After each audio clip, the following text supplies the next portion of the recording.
Okay, I'm Carla's laughing there. already recording now, so I'm going to host again, and then you can start. And I'm so sorry to interrupt you. No, it's okay. I will share my screen. Okay. Okay, yeah. So, hi again. My name is Natalia. I am a third year PhD student at University of Illinois at Chicago. I think I have more people trying to come in. I'm not sure how I allow them to do that. Maybe you can send me your slides, so you don't need to accept everything, everybody. There we go. Yes. Oh, I think if I give you back the host, you can just allow me to share my screen. So oh yes, yes, yes. yes, there we go.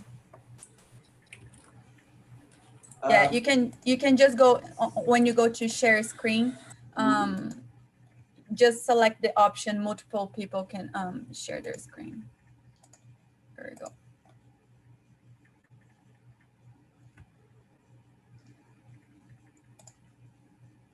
multiple participants can share simultaneously, right? That's Uh, yes. yeah, I think so. Go ahead. Okay, so I think now I can.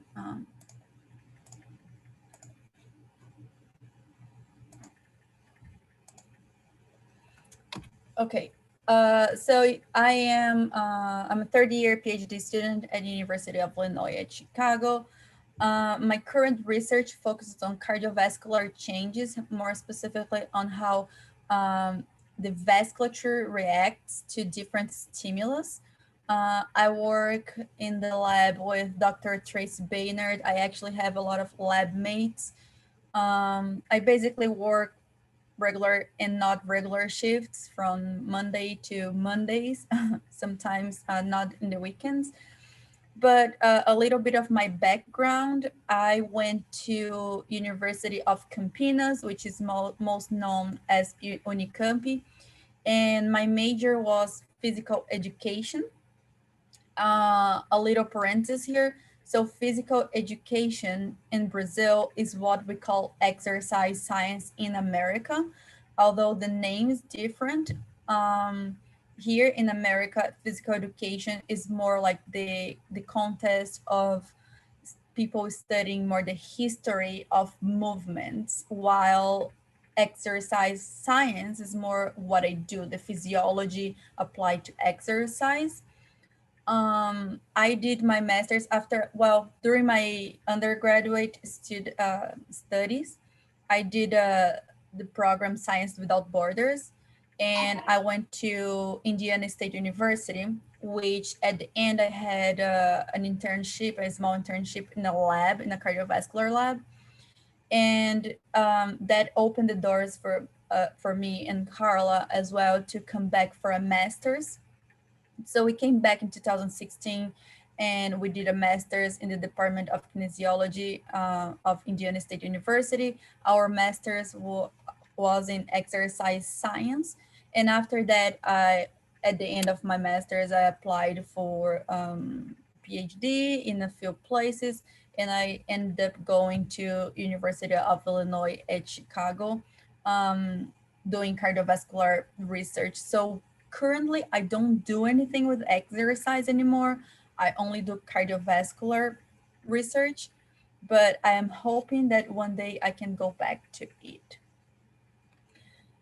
Okay, so let's now I'm gonna get into what the presentation really is. As you know, I'm more focused on cardiovascular physiology, but all of this background of exercise, like we have to study multiple aspects of exercise, obviously, and we are currently I'm gonna start introducing to you exercise and mental health. Okay, there is a difference when we talk about exercise and physical activity. There is a difference between the terms. Exercise is a branch of physical activity. However, for physical activity, we can talk when we refer to the term physical activity, we also refer to many other activities like dancing, walking in the park, talking to your, just walking with your friends, walking your dog, while exercise is planned, structured, and repetitive. So, for example, those that like going to the gym, or those that like going, have a plan, athletes or patients in rehab, they have a schedule, they follow movements, they follow a pattern. So this is referred as exercise. It's important to distinguish these two activities. So we know that when we are talking about exercise, in most importantly in this lecture, when we are talking about exercise, when we were talking about physical activity, we are going to be referring to exercise, those that go on a run 3 times a week, or like biking 3 times a week, and so on. Okay, so how much physical activity or how much exercise should I do?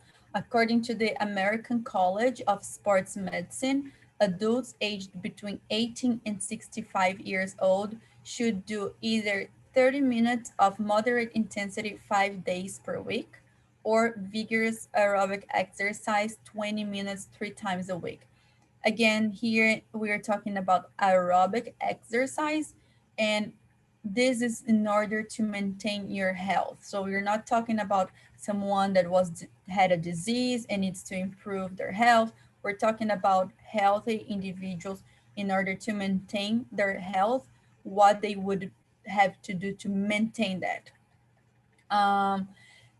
Resistance exercise or muscular strength, so lifting weights, is recommended 2 times a week in order to maintain this health and muscle strength.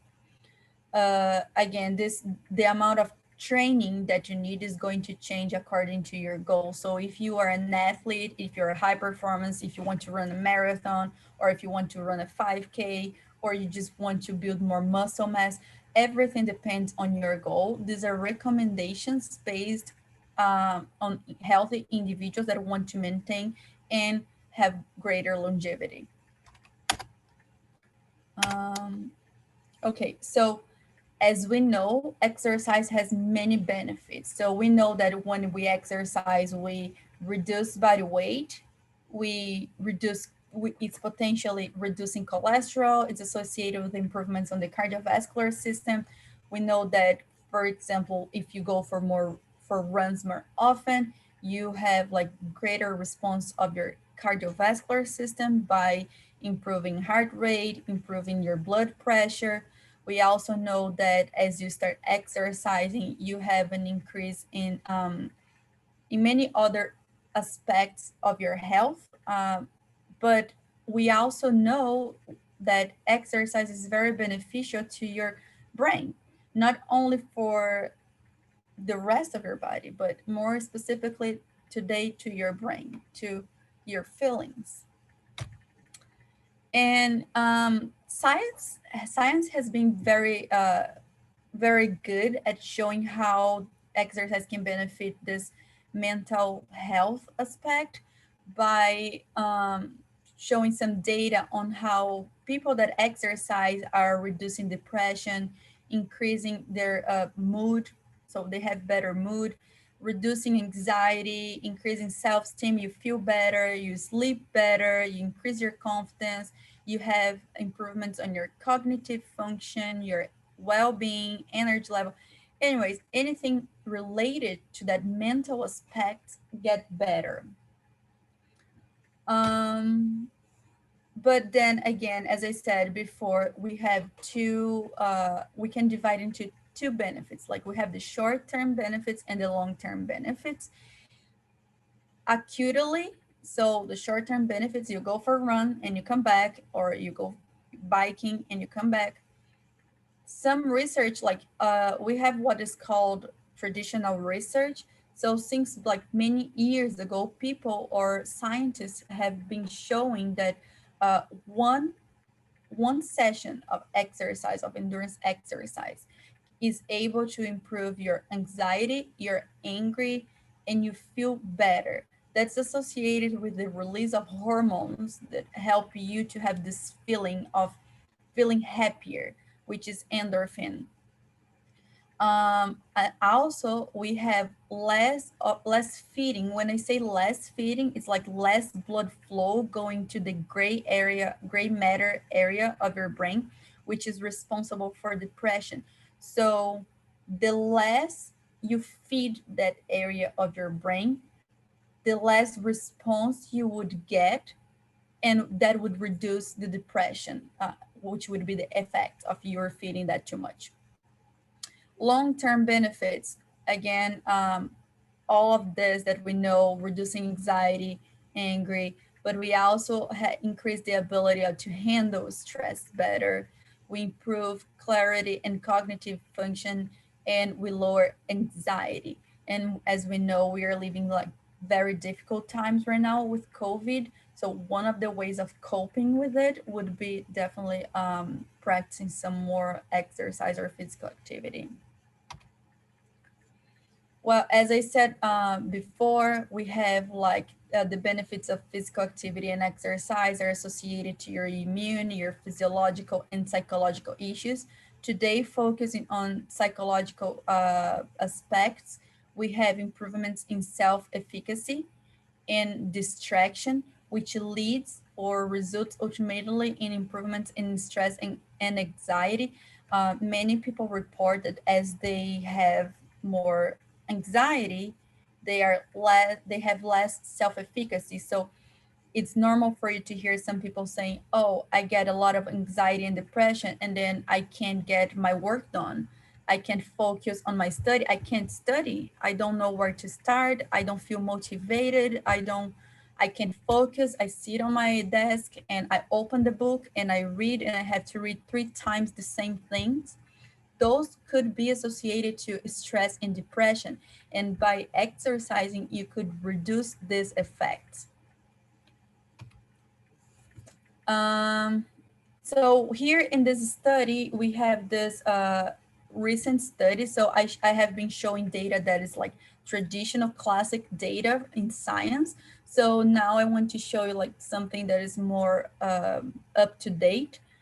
And this study published on the British Medical Journal into 2020 shows that this is in college students, it's mental health in college students. And it shows that the number one reported symptom in college students is depression, followed by anxiety and stress. I'm going to focus more on these 3 here, but as you can see, we have a lot of other ones like self-confidence, self-esteem, resilience, but focusing on these 3 first ones because there's such a discrepancy in the rate of these 3 compared to the other ones. Look how much depression and anxiety students are going through during college. This is very alarming. Obviously, it seems that there is something going on. And this is the number of studies assessing outcomes. So this is a review study, so they piled a bunch of other studies to find these results. And look, they were looking to how the activities, they were classifying their activities. So how many students were doing vigorous intensity exercise, how many students were practicing moderate to vigorous, moderate intensity, light to moderate, light intensity, sedentary, and cannot be determined. So those are the people that do physical activity, but they don't have like a pattern. As we can see, most of the students were in this column right here. So they were practicing moderate to vigorous activity. So now I'm going to show the results of this study. Look how interesting this is. We see that 83%, so 5 out of 6 studies included in that review, shows that depression symptoms were improved in those students, as well as anxiety. So this is pretty big, I think, for not only for science, but for us as a community to see that exercising moderate to vigorous intensity can benefit you in regards to how you feel or like your mental health. in depression and anxiety more specifically, we have been seeing studies, but at this time that we are living with COVID and many other aspects like political aspects, I think it's more than ever, it's important for us, all of us, to find ways to cope with these two symptoms. So with that, I ask you this question: how do you feel after you exercise? So I'm going to talk about my experience with exercise. I cannot tell you one day that I went to exercise and I left my exercise room thinking, oh, I shouldn't have done that. That was bad. I feel bad. Every time I exercise, I feel like I accomplished something and I feel better. Like I feel a better person. My body feels better. I can't report to you any single time that I went to the gym or I went for an outside run and I hate it. There was none time like that. Every single time I exercise, I feel better. So when you're feeling depressed, so those days that you're feeling depressed or you're feeling down, you're feeling sad, you don't need to go for a run and run 5K, but go for a walk or go do something, go play with your dog, or just do anything that gets your body moving, because I can guarantee you that you can only benefit from exercising or physical activity. And with that, my most important message here as a physiologist and exercise physiologist is be in this part of life. Don't be in this part of life.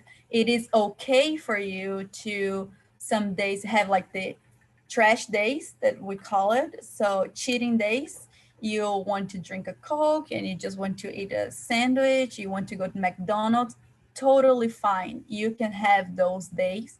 But remember, you can't be having those days every day and every single meal. You have to find a balance, because you can only have like you can only have bad outcome coming from this behavior when compared to this behavior. And with that, I finished my presentation with this little image of one of my favorite physical activities, which is yoga, that benefits not only your body, but also your mindset, your health, your mental health. So that, thank you guys. All right. Wow, this is for her. So, Nancy, thank you so much for your presentation. It was No problem. very delighting. And of course, many people here have many questions for you. And see. Okay, guys. I'm going to open for questions. Maybe the teachers can start asking something. Maybe Carol, Barbara, other ones. Carla. Okay, Barbara, do you have any question for Natalie? I have some questions, but first of all, I want to talk to my students. Gente, só aqui quebrando um pouquinho. Fiquem tranquilos, tá? A Natália falou muito bem. Eu espero que vocês tenham entendido o contexto. Façam perguntas, como eu falei para vocês, façam aquele pouco, tá? Vamos fazer bonitinho o pouco para depois fazer o mais difícil, que é falar igual a Natália tá falando, né? Ela começou como todos nós. E, enfim, então não fiquem com medo de compartilharem e procurarem conversar com ela, tá? Ela é brasileira igual a gente. Bom, I have a question for you, Na. I want to know how is to work inside a lab, making this research as physical education here in Brazil, and how was this movement that you had to do to be a physical professional in health, as you told to us in the beginning, at the beginning of your presentation, that you told about the difference between be a professional in Brazil and that is different there in the US. Yeah. I think when I was in Brazil, the difference was like mainly in Brazil, I think it's too broad when it comes to physical education. I was always a bachelor. I was never what they call licenciatura. So Unicamp was very focused on the physiology aspect of it, but we also had the other aspects like sociology, philosophy. So here in America, they consider that part physical education, but in Brazil, we put everything together. But I think the main point where there is like a shift, I shift the gears, is the Science Without Borders. We had to do an internship at the end, and I could either go and work somewhere or I could do an internship inside of a lab. And I chose to do an internship inside of a lab, which opened my eyes to research. So when I went back to Brazil to finish college, I at Unicamp we had a physiology lab. So I started working in this physiology lab, which opened the doors for me to come back here and work more in physiology. Um, the main difference is like I chose to do this academic life instead of like going and working as a professional or like a coach, a trainer. I think in Brazil now, here in America is a little different. You don't need to do physical education to be a coach or a trainer. Um, so I never wanted to do that part. I always liked more the research. So I kept going as a researcher. And once you start a master's and you choose to do a thesis, that opens more, that kind of keeps you more in the pathway of researching and working in a lab. And like my lab is human lab, so all the research I do is with patients. So currently I'm running a study. It's not my own study, but we're running a study with multiple sclerosis, and I work with patients all the time. So I have this training too on how to draw blood, on how to collect cardiac measurements, vascular measurements. Um, so I am more in the clinical aspect of it, but I'm still more like in the academic parts of this. So I think if someone in Brazil doing physical education, if they're more involved with physiology, they could follow the same path as I did, like go through a master's and then a PhD program, and also work in the clinical setting. I think that answers your question. All right, thank you so much. I think Melina has one question. Is that it, Melina? Yes, it is. Can you hear me? Yes. So you have told about the relation with feeding the brain. I couldn't understand very well. Okay, I think I understood your question. You're talking about how depression is associated with the feeding to the brain, right?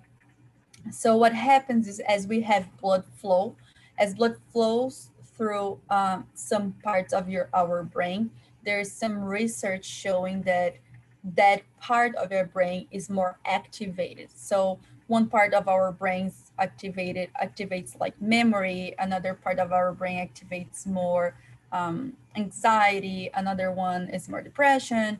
So if we feed, like if we have less blood flowing to that region of the brain, we have less activation, and that would result in less depression, because if we're sending less blood to the depression area of our brain, that would result in less depression. But again, the studies with brain, they're very complicated. We do some here in the lab trying to understand how blood flow and brain works, and they're very complicated. So this is like based on assumption, because we're not able to cut someone's brain and look what's happening. But it's based on assumptions. So yeah, thank you for your question, Melina. Thank you. Thank you for your presentation. Was awesome. Yeah, you're very welcome. I'm a healthy student too. Mm-hmm. So Yeah, keep it up with the good work. Good job.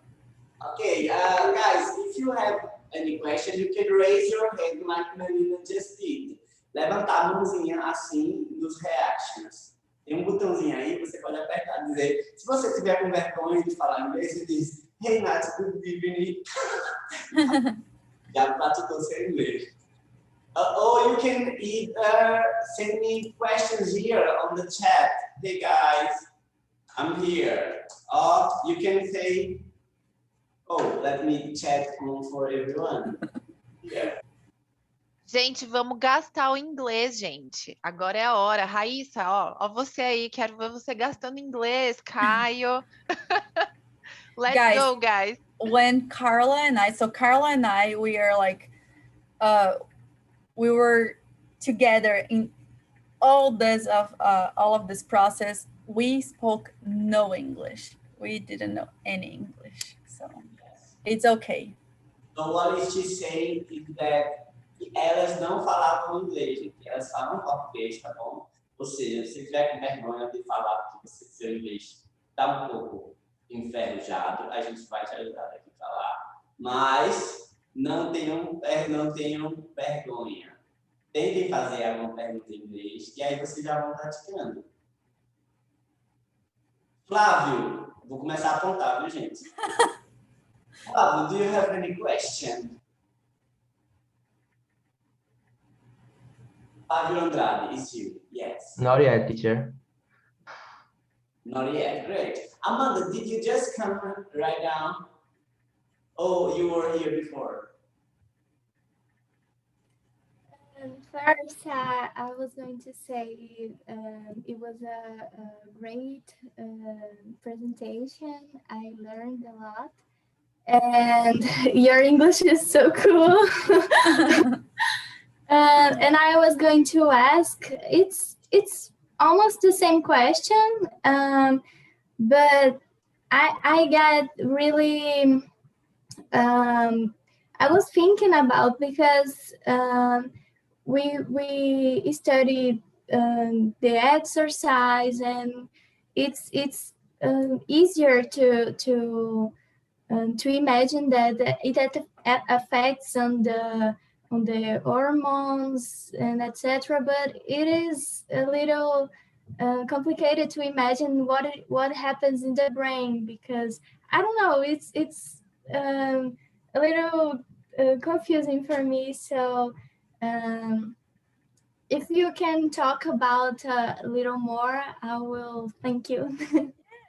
Thank you for your question, Amanda. Your English is really good. Yeah, so that's very interesting question. That's something that has been on my head too. We do some studies, so we put like a small probe, like this pencil, on an artery that is right here. We call it middle cerebral artery. And we analyze how much blood is flowing through your carotid to your mid-cerebral artery. And with that, we give like participants a cognitive function test to see how is that feeding into the brain. The problem with this type of studies is we are making assumptions, because other than cutting someone's head and really looking like neuronal activity, we can't really know what is going on over there. So it's all based on assumption. So we assume that blood flowing into some specific area would activate more neuron activity, but we don't know that for sure. It could be a matter of blood pressure regulation in the brain. It could be a matter of creating new neurons, but it's really hard for us to assume that. Yeah, but thank you for your question. Science is working hard to figure it out. Lima has a question. Good evening, Carla. Welcome here. Hi. So Natalia, I have a question. As a physical educator and exercise scientist, what is your advice for someone that in my place, for example, I'm a graduate student and I have anxiety, my mental health is not the greatest, but what is your advice as a physical educator for someone to start implementing exercise so we can start seeing the benefits? That's a really good question. Thank you so much for asking that, because I think this was like the question I was waiting to tell all of you guys. Physical activity, exercise is not easy to start. So if it was too easy, we wouldn't be trying to get so many people moving. It wouldn't be so hard for us to reduce obesity. Why is it so hard? Because I feel like people see physical activity as something you have to do. It is not something you have to do. So you have to start with something that you like. If you like dancing, if you like yoga, if you like walking, there's nothing wrong with that. I usually go on walks twice a day. I take my little dog, which, by the way, she's the cutest thing. But I take my dog on walks, and sometimes that's what I can do, right? I have to be patient with myself too. Like yesterday, I was in the lab from 7 a.m. to 10 p.m. and I couldn't go on a walk. Today, I got here at 9 and I'm still here. So I did a walk early. I couldn't exercise. I love running, but I live in Chicago. There's no way I can run during the winter in Chicago. So you have to cope with that and do things that you like, because lifting for me is such a bad thing. I hate lifting. Do what you like. Do something that you like.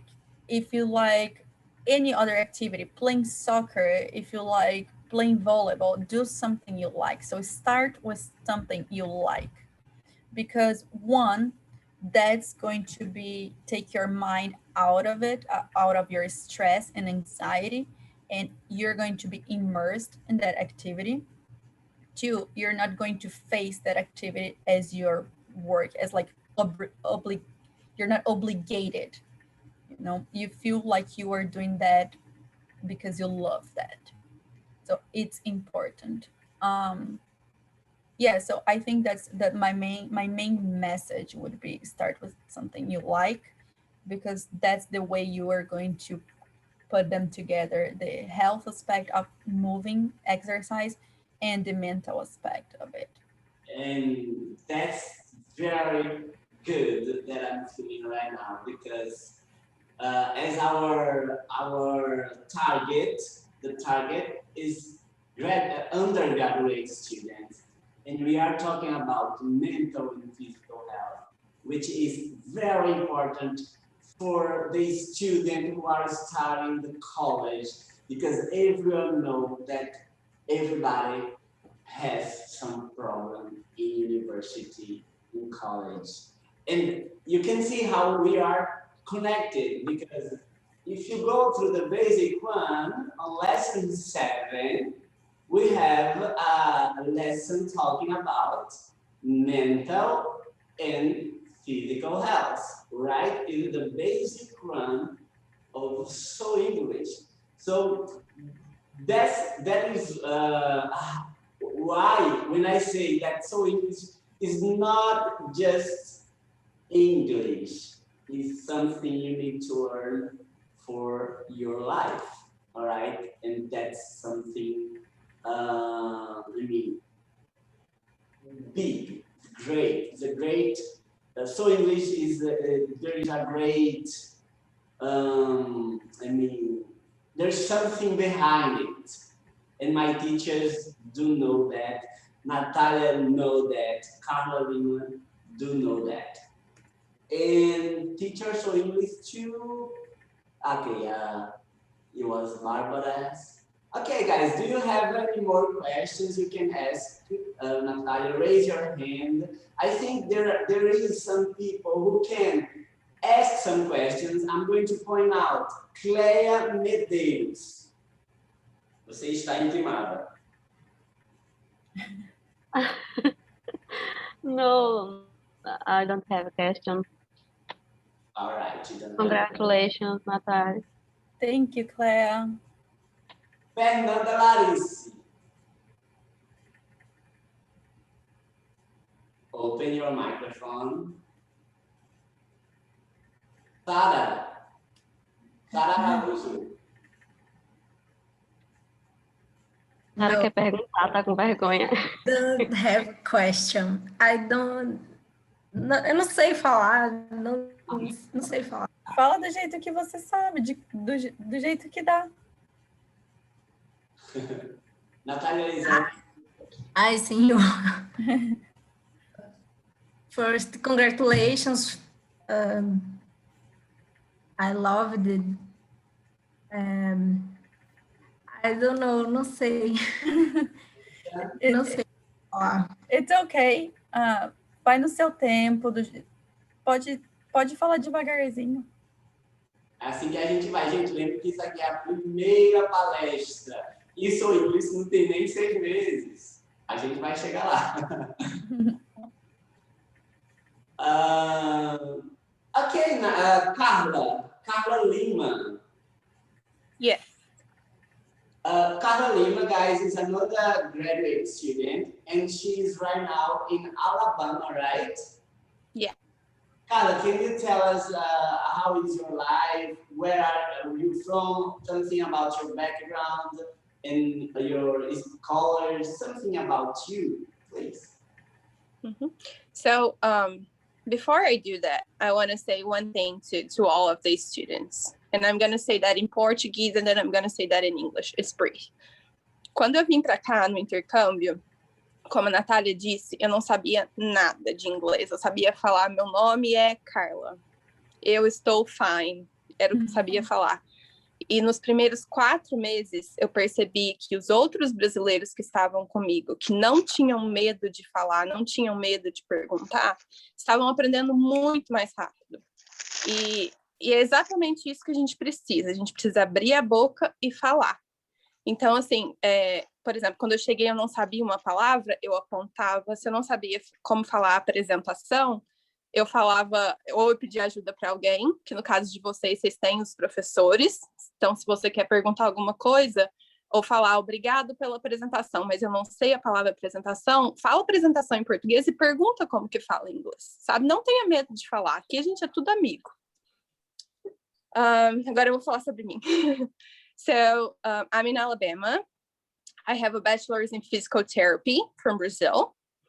And then I came for my master's. I also was part of the exchange program that Natália mentioned called Science Without Borders. And I also did an internship in the same lab, physiology lab, with Natália.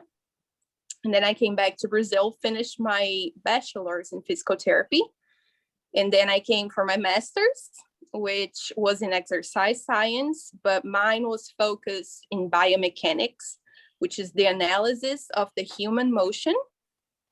And then after my master's, I applied for a PhD or a doctoral degree, and I'm in Alabama now, and I'm studying rehabilitation science. So it's somewhat linked to human motion, physical therapy, rehabilitation, but my research is what we call basic research or bench research, which is research with animals. So rats and mouse or mice, which is the plural of mouse.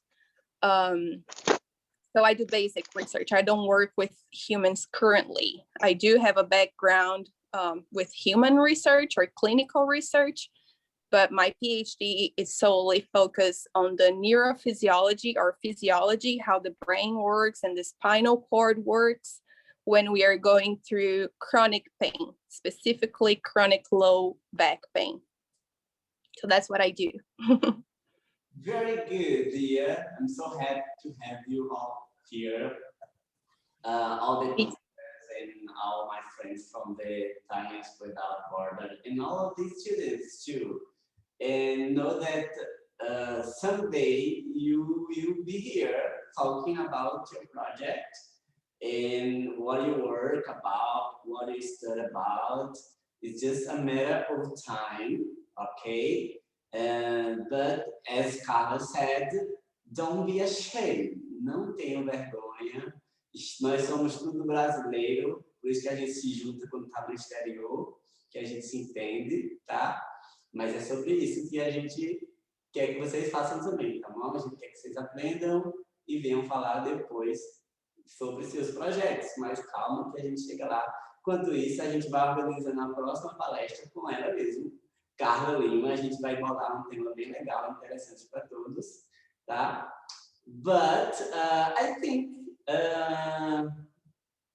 if I'm going to ask if there is someone who wants to ask one more thing before we finish, before we say goodbye and thank you to Natália. Can I ask something?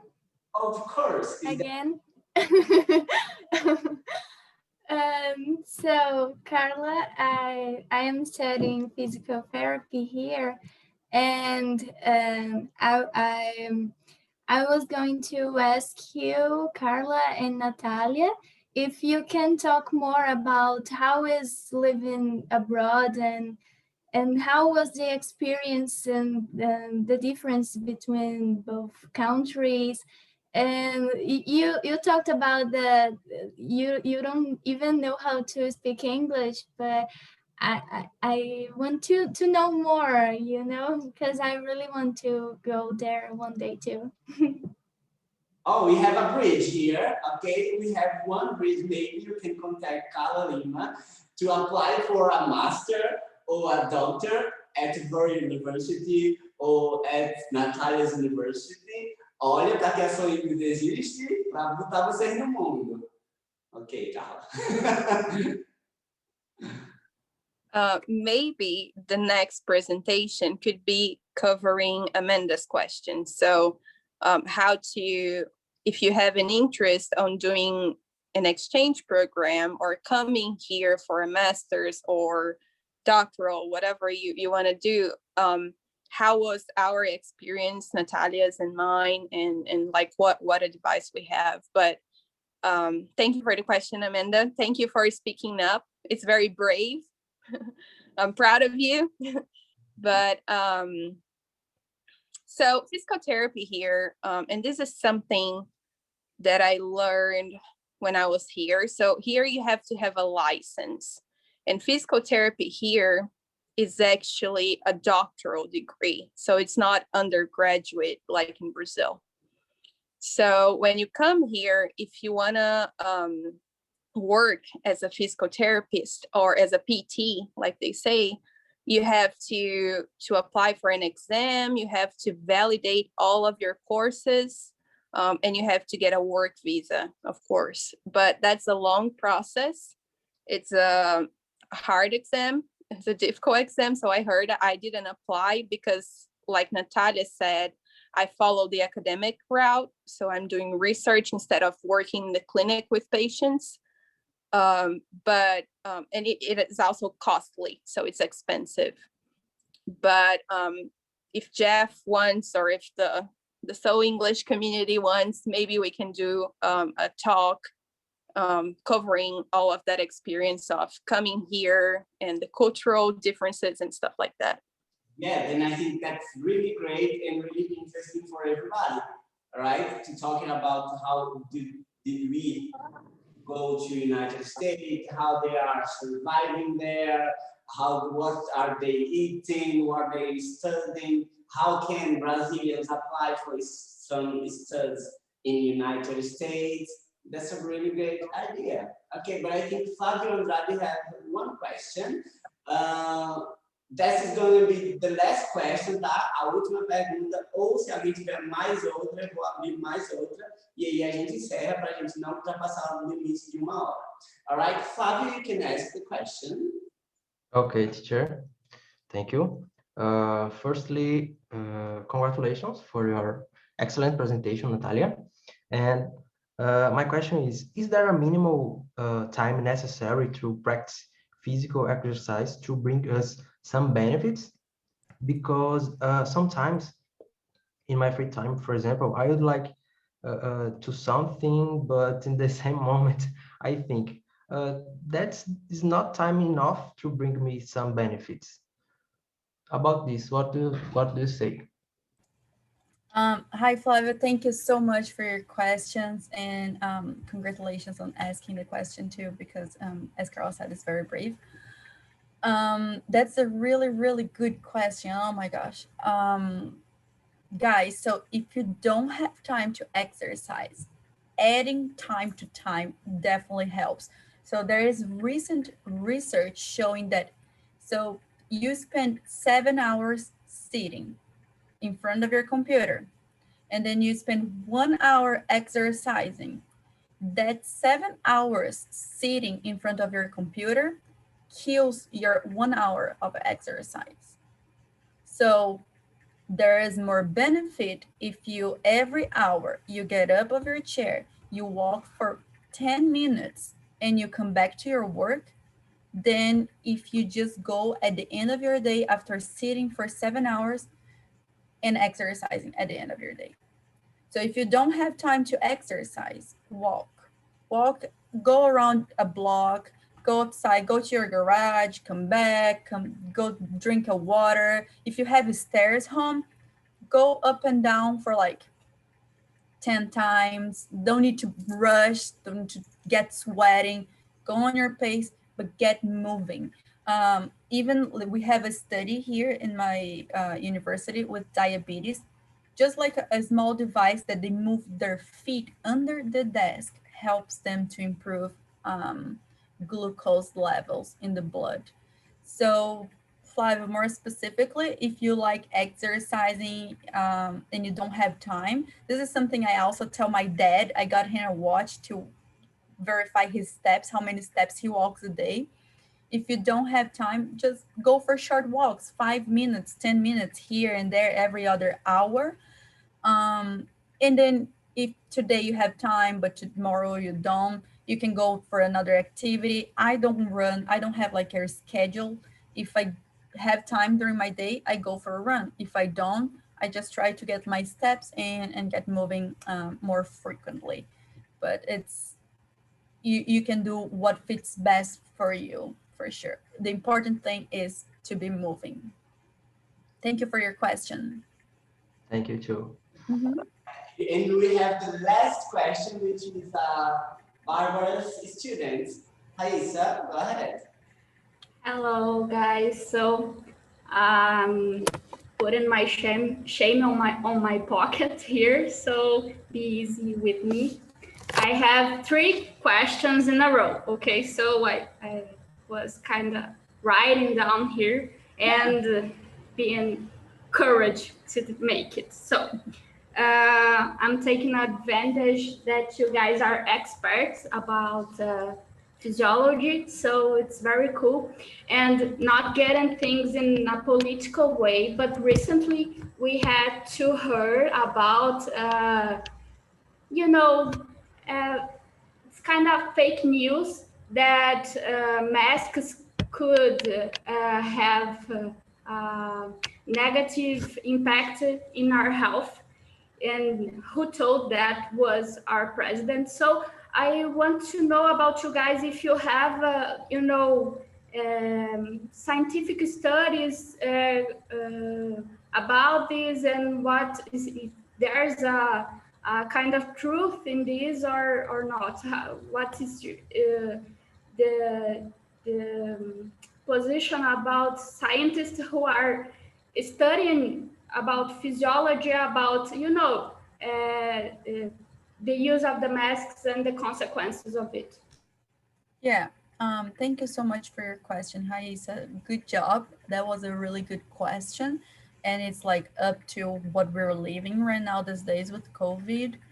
I'm gonna be very honest. I haven't read many research, but here in the lab, we wear masks 100% of the time. It's okay. You're not exercise. We even exercise with masks. No, it is going to have an impact. There is some research showing that exercising with a mask is going to reduce your performance.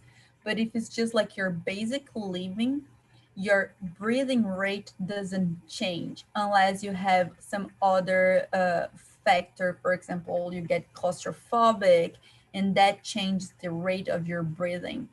But what happens is we change the blood pH. So what the president was trying to say is that would impact because you couldn't breathe inside of like through the mask, but you actually can. You just have to maintain that rate of breathing to not change this pH of the blood. That's as far as I know. We don't want to change pH. We want our body to remain the same, stable. That's what we call homeostasis. But as long as working with your mask all day, it's not going to impact your health. If Carla wants to add something, but that's as far as I know as a scientist. I don't have anything to add. This is definitely not my area, but maybe we can address this question on if Jeff could post something on the Instagram, and then we can do our research and give you a better answer for that. Okay, guys, we have come to the end of this. Ai, deixa eu fazer mais uma. Pode fazer. Deixa eu fazer só mais uma para aproveitar. So my next question it's about, so I'm in the health areas, the clinical area of studies too. So in our studies, we see, I was curious about if, I don't know how to say in English, but sarcopenia. If sarcopenia in old elderly people, if that can affect not only skeletal muscles, but a musculatura lisa também, que eu não sei como dizer também, se vocês puderem me ensinar também.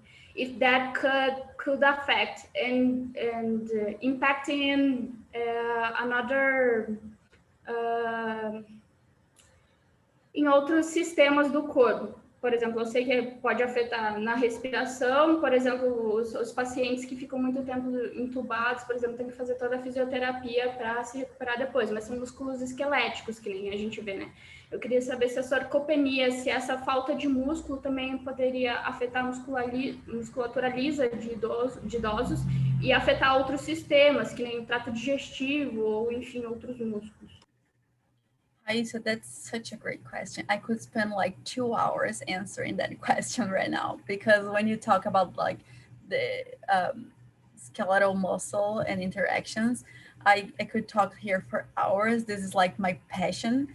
I'll tell you yes. I will give you like the basic answer. If you want my email or my contact, you can get it with Barbara or Jeff or Carol, because they all have my personal contact. But yes, it is going to affect. Sarcopenia is definitely a big issue. So the muscle loss is bad, and it's going to happen to all of us. Like, time is going to win, but how we choose to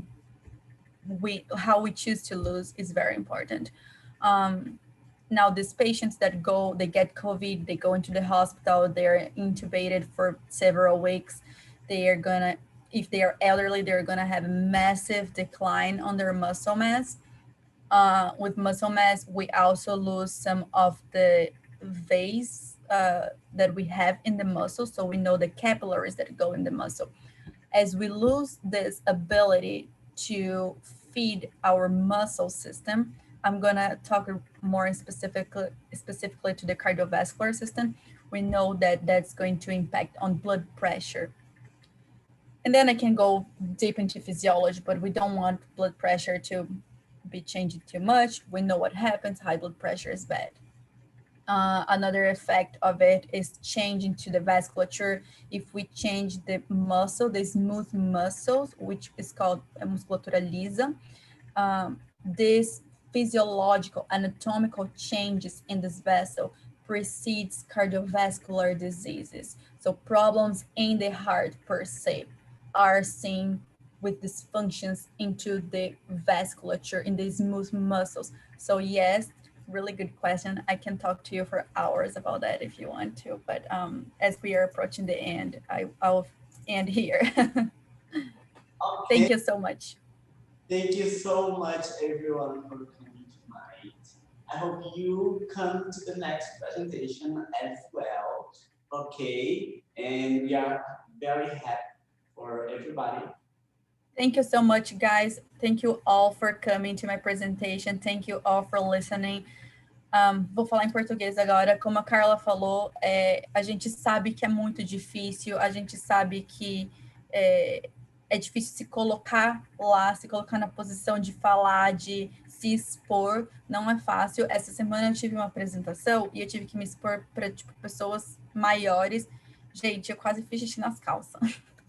Eu tenho um problema para falar e eu sei que é difícil, eu entendo. Então, assim, se coloquem também nessa posição de sair da zona de conforto, porque só existem coisas boas vindo dos autodesafios. E é isso. E eu desejo tudo de melhor para cada um de vocês. E que se vocês precisarem, tiverem outras perguntas, quiserem fazer outras perguntas depois, não tem problema nenhum. O Jeff tem o meu e-mail, tem o meu contato. Fiquem à vontade para entrar em contato comigo também. E é isso. Muito obrigada. Beijo no coração de todos vocês. Antes da gente sair, vamos fazer o nosso padrãozinho. Quem puder, abre a câmera para a gente tirar uma foto. Let's go.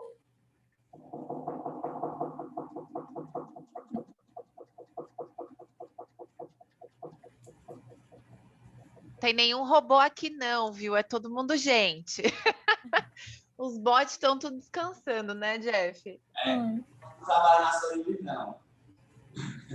Eu vou mandar uma foto do meu cachorrinho. A Bárbara tem fotos do meu cachorrinho para ela mandar para todos vocês, porque ela é muito linda.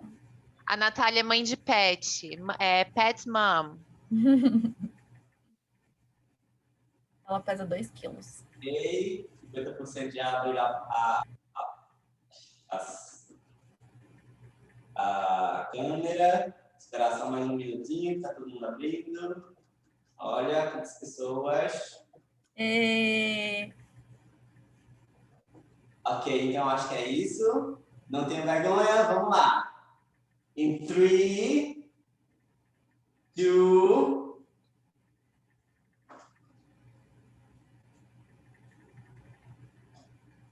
All right, guys, that was it for today. Thank you.